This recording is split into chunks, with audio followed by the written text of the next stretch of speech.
Never run out of battery again with the INIU portable charger, the slimmest 10,000 milliamp hour power bank that keeps your devices charged on the go. Stay powered up wherever you go. Click the link in the video description to shop now on Amazon. The 6 biggest bombshells in Rachel Reeves' budget from stuttering growth to ISA update.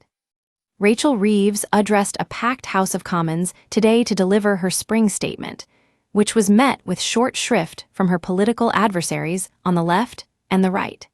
The Chancellor announced a raft of spending cuts that she said would enable the government to balance the books without raising taxes. In particular, her changes to personal independence payments, PIPs, used by those with disabilities to support their daily living, has drawn the ire of disability campaigners and those on the left of the Labour Party.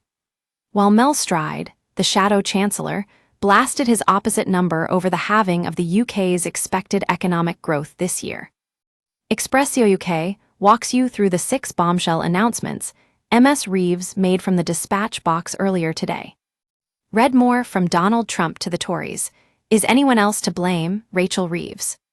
The Chancellor announced that the Office for Budget Responsibility, OBR, had halved its growth prediction for this year from 2% to 1%. She said she was not satisfied with these numbers and was heavily criticized by Mr. Stride. Not mincing his words, the MP for Central Devon said, "What the British people know is that this reduced growth forecast is a consequence of her choices. She is the architect of her own misfortune." She talked down the economy so that business confidence crashed through the floor. She coinfected a £22 billion black hole, a smokescreen to cover up the fact they reneged on their promises to the British people at the last election. Such was the ferocity of Mr. Stride's tirade that the Speaker was forced to intervene and cool tensions in the chamber. The Chancellor announced further welfare cuts to adhere to her fiscal rules. The OBR found that the measures would save 4.8 bn rather than the 5 bn initially set out by ministers. One of the landmark welfare spending cuts relates to the health element of universal credit, sometimes called incapacity benefits. It will be cut by 50% and frozen for new claimants. In Whitehall, disability campaigners protested the move, holding placards with the message, "Welfare not warfare," in reference to the government's plan to increase defense spending. Following up on the Prime Minister's recent announcements about increased UK defense spending, the Chancellor told the House there would be a 2 bn defense spending hike over the next year from April. The cash injected will be spent on new high-tech weaponry, upgrading HM Naval Base in Portsmouth, and refurbishing military family homes, among other things, she said. The increased spending on defense will come as the foreign aid budget is slashed. Don't miss, I was in the room for Rachel Reeves' budget. One thing was desperate.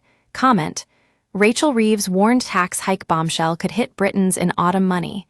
Rachel Reeves handed Tories a thumping victory in spring statement. Comment. We use your sign-up to provide content in ways you've consented to and to improve our understanding of you. This may include adverts from us and third parties based on our understanding. You can unsubscribe at any time. Read our privacy policy. The Chancellor predicted that the government's planning reforms, which will see grey belt land used for development and mandatory housing targets reintroduced, will help build over 1.3 million homes over the next 5 years. However, this remains below the government's 1.5 million target set out in its manifesto. Notwithstanding expectations that the government will miss its target by 200,000 homes, Ms. Reeves boasted that the construction drive will create a permanent increase in GDP, according to the OBR. The OBR have today concluded that these reforms will permanently increase the level of real GDP by 0.2% by 2029-30, an additional 6.8 bn in our economy, and by 0.4% of GDP within the next 10 years, an additional 15.1 bn in our economy, she said. Documents released alongside the spring statement included a cash ISA saving limit of £20,000. In recent months, there has been an expectation that the limit would be reduced to £4,000 as the Treasury tried to encourage Brits to invest in stocks and shares ISAs. However, despite the sigh of relief, caused by the retention of the £20,000 limit in today's documents. Experts warn that the long-term future of the cash ISA limit is still under threat. Richard Fearon, chief executive of Leeds Building Society, said, "We remain concerned about the long-term threat of a reduction in cash ISA allowances. Reducing the amount which can be saved would have significant effects on savers, mortgage rates, and wider aims to increase the size of the mutual sector. We will continue to make the case on behalf of our members for retaining the current rules, whether that comes as a single change or part of wider ISA reforms." The Chancellor announced plans to reduce the size of the civil service to make the state leaner and more agile.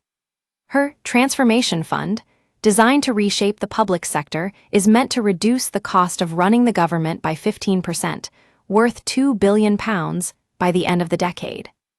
Voluntary exit schemes to reduce the size of the civil service will be part of the £3.25 billion Transformation Fund, the Chancellor revealed.